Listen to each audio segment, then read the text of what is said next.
Jagadish audio book YouTube channel சொந்தங்கள் அனைவரையும் அன்புடன் வரவேற்கின்றோம். விக்ரமாதித்தன் கதைகள் பகுதி 22. மந்தாரவதி கதை.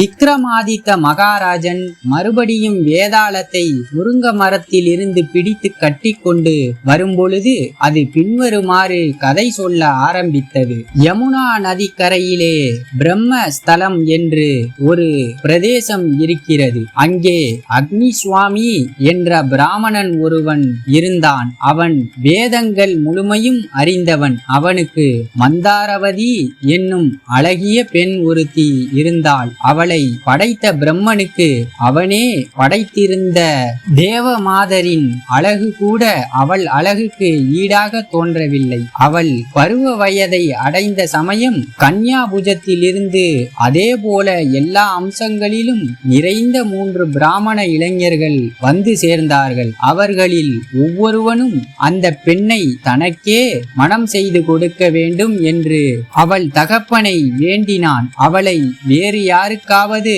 கொடுத்தால் தன் உயிரை விட்டுவிடுவதாகவும் ஒவ்வொருவனும் கூறினான். அவளை அவர்களுள் யாராவது ஒருவனுக்கு மனம் செய்து கொடுத்தால் மற்ற இருவரும் இறந்து போய் விடுவார்களோ என்று எண்ணி அக்னி சுவாமி யாருக்கும் அவளை மனம் செய்விக்கவில்லை. பெண்ணும் கன்னியாகவே இருந்தால் அம்3 இளைஞர்களும் சந்திர மண்டலத்தையே நோக்கி நின்று அதன் ஒளியால் வாழும் சகோதர பறவையை போல அவள் முகத்தையே நோக்கிக் கொண்டு இரவும் பகலும் கழித்து வந்தனர். இப்படி இருக்கையில் திடீரென்று ஒரு நாள் மந்தாரவதிக்கு ஜுரம் கண்டது. அது அவள் உடலையே தகித்தது. கடைசியில் அவள் உயிர் துறந்தாள். அவளை இழந்த இளைஞர்கள் 3 வருத்தத்தால் நிலைகுலைந்தனர். அவள் உடலை நன்றாக அலங்கரித்து மயானத்துக்கு எடுத்து சென்று தகனம் செய்தனர். அம்3 ஒருவன் சுடுகாட்டிலேயே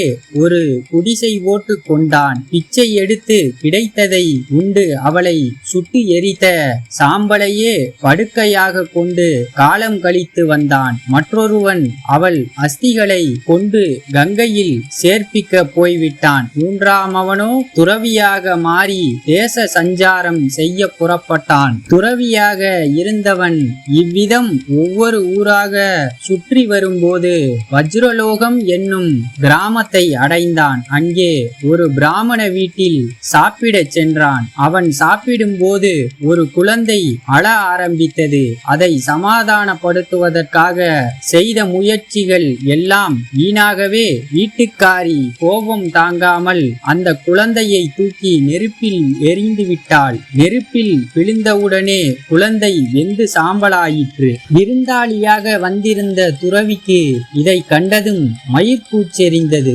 ஐயையோ, நான் ஒரு பிரம்ம ராட்சசி வீட்டுக்கன்றோ வந்துவிட்டேன். இவ்விடத்தில் ஆகாரம் சாப்பிடுவது பிரத்யட்சமான மகா பாவமாயிற்றே. நான் இங்கே சாப்பிட மாட்டேன் என்று அவன் அழுது கதறி கொண்டே எழுந்தான். வீட்டுக்காரன் உடனே துறவியை நோக்கி, சுவாமி, என் மந்திர சக்தியின் வலிமையால் உடனே குழந்தையை உயிர்ப்பிக்க வைத்து விடுகிறேன். மந்திரத்தை உச்சரித்தவுடன் எழுந்து விடுவான் என்று கூறினான். உடனே அவன் மந்திர புத்தகத்தை எடுத்து வந்து கையில் ஒரு பிடி மண் எடுத்து வைத்து கொண்டு சஞ்சீவி மந்திரத்தை அவன் மீது உச்சாடனம் செய்தான். பிறகு அவன் அந்த மண்ணை சாம்பல் மீது வாரி இறைத்தவுடன் முன் இருந்தபடியே பையன் பிழைத்து எழுந்தான். இதை கண்ட துறவி மனசமாதானம் அடைந்து அங்கே உணவு கொண்டான். வீட்டுக்காரனும் அந்த புத்தகத்தை பரன் மீது வைத்து விட்டான். துறவி அங்கேயே சாப்பிட்டு விட்டு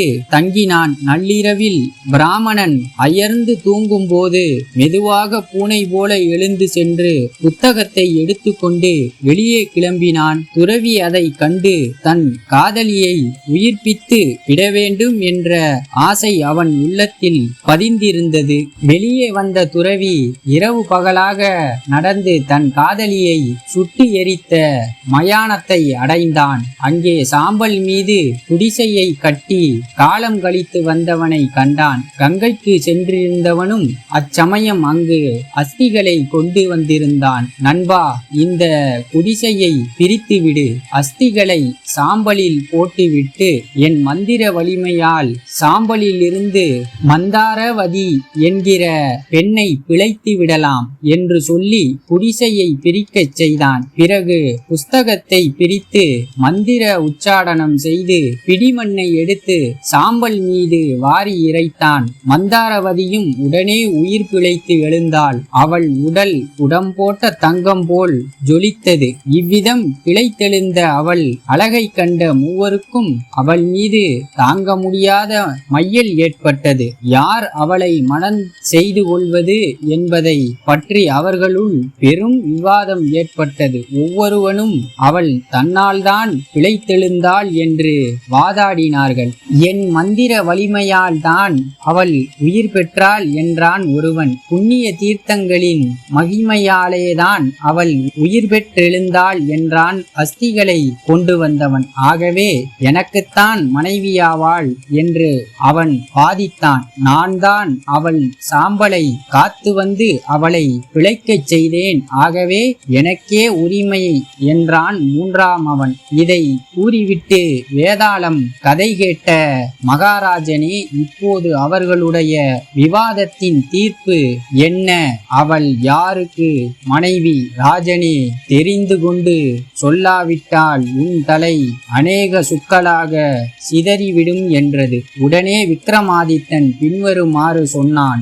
எத்தனையோ கஷ்டங்களை அனுபவித்திருந்தாலும் மந்திர வலிமையால் அவளை பிழைக்கச் செய்தவன் அவள் புருஷனாக மாட்டான், அவளுடைய தந்தையே ஆவான். எலும்புகளை சுமந்து கங்கைக்கு சென்றவன் மகனாவான்.